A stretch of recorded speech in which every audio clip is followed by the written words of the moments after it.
Hello students, good afternoon.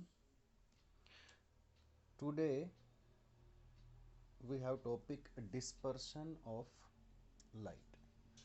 जैसा कि हम पिछले चैप्टर में इसी चैप्टर के अंदर हम उस टॉपिक पढ़े थे, उसी से रिलेटेड है हमारा डिस्पर्शन ऑफ लाइट। तो डिस्पर्शन ऑफ लाइट के बारे में सबसे पहले मैं लाइट के बारे में बताना चाहूँगा कि लाइट क्या है। Light is a combination of millions of colour. Generally हम लोग देखते हैं कि कहते हैं कि जो लाइट है उसके अंदर मिलियंस ऑफ कलर होते हैं, लेकिन हमने जनरली सुना है कि रेनबो के बारे में कि रेनबो के अंदर 7 कलर होते हैं।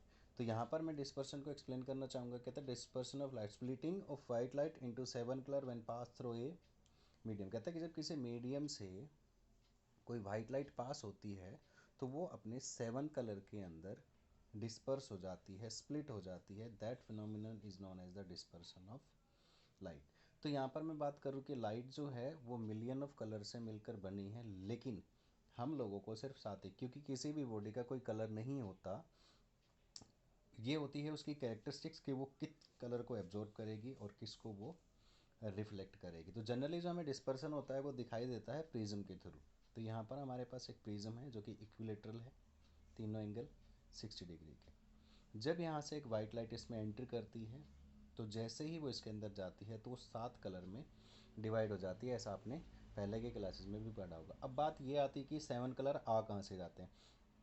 तो बेसिकली जो बात है कि जैसे ही लाइट इसमें एंटर करती है तो उस जो लाइट ऑफ स्पीड है 3 × 10⁸ मीटर पर सेकेंड होती है, लेकिन जैसे ही वो मीडियम में जाती है तो उसकी वजह से उसकी स्पीड चेंज हो जाती है। तो हर कलर की फ्रीक्वेंसी अलग अलग होने की वजह से, स्पीड अलग अलग होने की वजह से इसके अंदर हमें डिफरेंट डिफरेंट कलर दिखाई देते हैं। तो हमारे पास एक कलर ऑप्टेन होता है VIBGYOR, जिसे हम विबियोर के नाम से जानते हैं, और इस पूरे कलर कम्बिनेशन को हम कहते हैं स्पेक्ट्रम। तो बेसिकली हम कह सकते हैं कि जब कोई लाइट किसी मीडियम से पास होती है तो जो हमें स्पेक्ट्रम मिलता है, that phenomenon is known as the dispersion of. तो यहाँ से हम आसानी से देख सकते हैं हमारे पास 7 कलर आते हैं, violet, indigo, blue, green, yellow, orange and red. तो यहाँ पर मैंने एक एरो दिखाया है, इसका मतलब है कि नीचे की तरफ ये एरो जा रहा है, तो इसका मतलब इंक्रीजिंग फ्रीक्वेंसी है, यानी कि वॉयलेट कलर की फ्रीक्वेंसी सबसे ज़्यादा, फिर Indigo, blue, green, yellow, orange and red, यानी कि रेड की सबसे कम है। इसी तरीके से इधर मैंने वेवलेंथ दिखाया है, तो रेड कलर का वेवलेंथ सबसे ज़्यादा है। तो एग्ज़ाम में जो क्वेश्चन कई बार आ जाता है वो ये आ जाता है कि अगर ये लाइट मान लीजिए यहाँ से सीधी जाती, रिफ्लेक्ट नहीं होती, तो जो डेविएशन एंगल है that is known as the deviation angle. तो which colour is most deviated?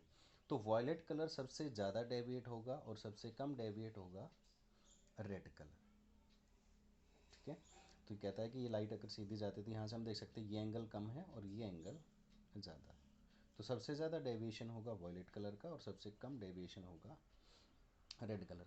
Dispersion of light का हमारे पास एक नेचुरल फिनोमिना है जिसको हम नॉर्मली देख लेते हैं, बारिश के टाइम पर हमें दिखता है, दैट इज़ रेनबो। रेनबो सभी ने देखा भी होगा।